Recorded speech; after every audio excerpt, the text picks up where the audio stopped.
Tous les troisièmes vendredis de septembre, et depuis plus de 10 ans, les CAUE d'Île-de-France intègrent la jeune génération aux Journées européennes du patrimoine en lui offrant une occasion pédagogique, souvent ludique ou poétique, de découvrir le patrimoine dans toute sa diversité. Et cette année, le CAUE des Yvelines propose aux enfants d'une classe de 5e de la commune d'Orgerus de découvrir un élément du patrimoine architectural du XXIe siècle, la chapelle des Diaconesses de Reuilly, située à Versailles. Qui est-ce qui veut une feuille? Qui fait un croquis? Allez. On se tient correctement, attitude correcte. Laura. Venez faire un croquis. On vous a demandé de faire un croquis, de prier tous en train de faire quelque chose. Pas. Je t'en donne une aussi. Monsieur, on est obligé de faire de cet angle-là. Oui.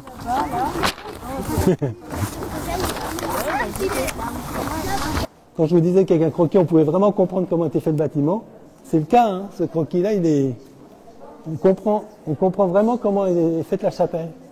On voit sa forme, on voit la structure, on voit la végétation autour, on voit dans quel cadre elle est, dans un cadre avec des arbres. Très bien.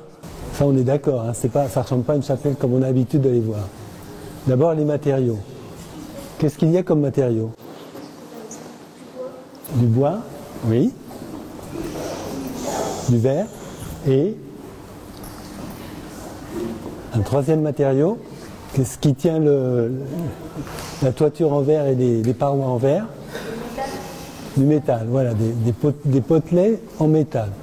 Il avait vraiment le souci d'une économie de matériaux, c'est-à-dire de mettre le moins de matière possible pour faire le bâtiment.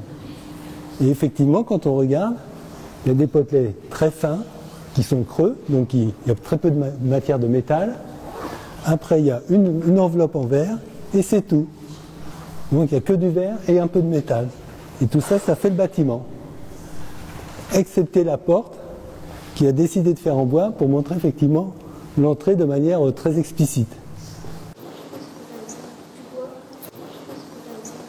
Observez comment est posé le verre sur les poteaux. Vous avez vu ces espèces de pièces? Il y a des pièces un peu particulières, des pièces de Lego. Impossible. Oui, je ne connais pas ces pièces-là, mais effectivement, c'est possible. Et donc on a comment on pourrait appeler ça, des espèces de petites mains à 4 doigts qui attrapent le verre. Il est collé, il est pincé des deux côtés et il est tenu par ces pattes-là. Et après, on fait des joints entre les grandes feuilles de verre. C'est des ventouses, quoi. Oui, c'est un peu comme des ventouses, tu as raison. Oui, c'est un peu un principe de ventouse. Après, au niveau de la toiture, comment elle est faite cette toiture? C'est en verre, au-dessus il y a du bois. Il est posé comment ce bois? En lamelles. Elles sont verticales? Elles sont inclinées. Voilà, elles sont inclinées. Donc il y a des lamelles inclinées. À votre avis, ça sert à quoi ça? Pourquoi on a mis des lamelles inclinées? Pour que la pluie ne reste pas dessus, oui, mais c'est pas vraiment la fonction principale de ces lamelles. Elles ont une fonction, ces lamelles, à votre avis. Une toiture en verre, pourquoi on a mis des lamelles de bois? Réfléchissez. S'il n'y avait pas ces lamelles, l'été, qu'est-ce qui se passerait? Que les rayons du soleil passent. Oui, mais alors si les rayons du soleil passent, ah oui, toi tu penses qu'on a mis les lamelles inclinées pour laisser passer les rayons du soleil? Ah ben malheureusement c'est le contraire. On a incliné les lamelles justement pour que l'été, les rayons du soleil ne passent pas. Parce que quand on est si vous êtes déjà allé dans une serre, dans des serres où il y a des plantes, quand c'est l'été, il fait très chaud dedans. Parce que le soleil rentre à travers le verre, enfin on pénètre, il ne peut pas ressortir. Donc il faut ventiler. Là, pour éviter d'avoir à trop ventiler, on a créé ce système de pare-soleil, des brise-soleil plutôt. Donc ce sont des lames brise-soleil qui permettent de conserver une température agréable à l'intérieur. Alors ce qui est très surprenant, c'est qu'effectivement, d'habitude, une chapelle, c'est quand même quelque chose qui est très fermé. Là, la différence, c'est que c'est très ouvert. Quand on est ici, on est pratiquement dans le parc. Par contre, la partie où on va se recueillir, elle est fermée. Et elle est faite de quelle manière, cette partie?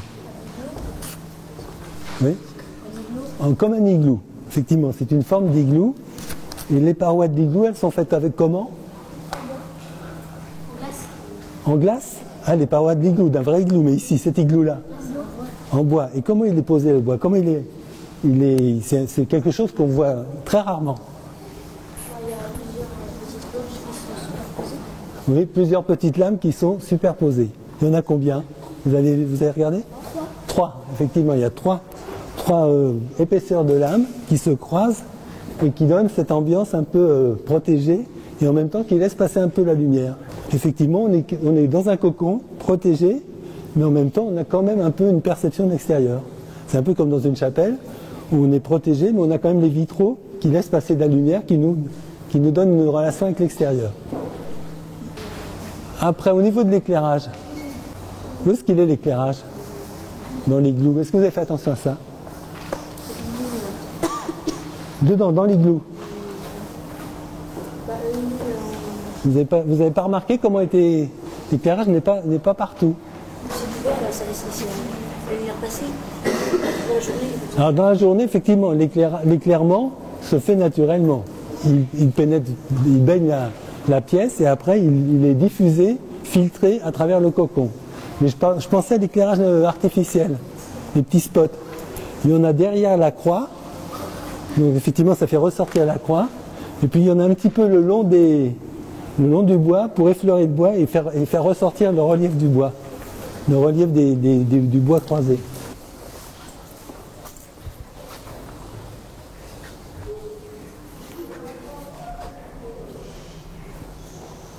Dans les églises, en général, il y a un déambulatoire, c'est-à-dire un chemin qui permet de faire le tour. En général, ça sert de chemin de croix. Et là, est-ce qu'il existe ce chemin qui fait le tour? Oui, hein, là il est en pente douce, il monte progressivement, et là il redescend avec un escalier. Donc on a effectivement ce principe du déambulatoire comme on a dans une église. Est-ce qu'il y a un clocher? Il n'y a pas de clocher? Mais oui, quand on était à l'extérieur, vous n'avez pas vu ce qui correspond au clocher? Il y a une croix à l'extérieur qui sort, et c'est la même croix, c'est la croix qui descend derrière l'autel, qui est là, qui monte et qui sort à l'extérieur. Après, quand on regarde le bâtiment par rapport à l'extérieur, qu'est-ce qu'il fait? Comment il a implanté le bâtiment par rapport à l'extérieur? Par rapport au sol. Oui. Comment il est implanté par rapport au sol? Voilà. Il suit la pente du sol. Oui. Il suit la pente du sol. On a des escaliers qui montent au fur et à mesure. Il suit effectivement la pente du sol. Mais quand on regarde le bâtiment lui-même complet, il est comment par rapport au sol? Il est creusé dans le sol.